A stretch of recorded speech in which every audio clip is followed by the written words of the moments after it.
Était-ce l'ivresse d'une prochaine victoire? Hier soir, en tout cas, tout le monde dans la salle voulait y croire.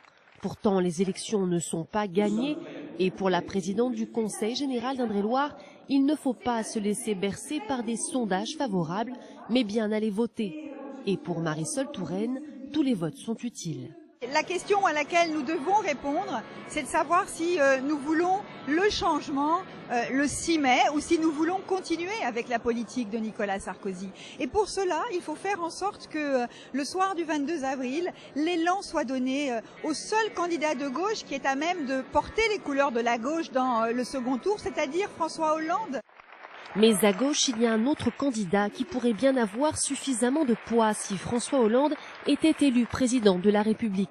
Dans cette hypothèse à 14% dans les sondages, Jean-Luc Mélenchon, Front de gauche, pourrait-il presque s'imposer dans l'équipe de François Hollande?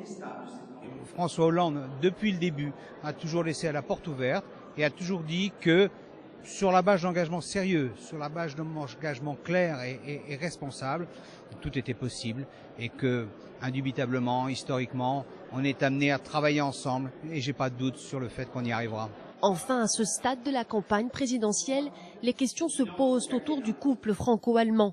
Le candidat PS François Hollande aurait-il la carrure pour faire face à la crise financière européenne? Je pense qu'au-delà d'Angela Merkel, c'est l'ensemble de la gauche européenne qui maintenant a les yeux tournés vers nous. Bon ou mauvais présage, à quelques jours du scrutin, le Parti socialiste n'a jamais été aussi confiant quant à sa victoire.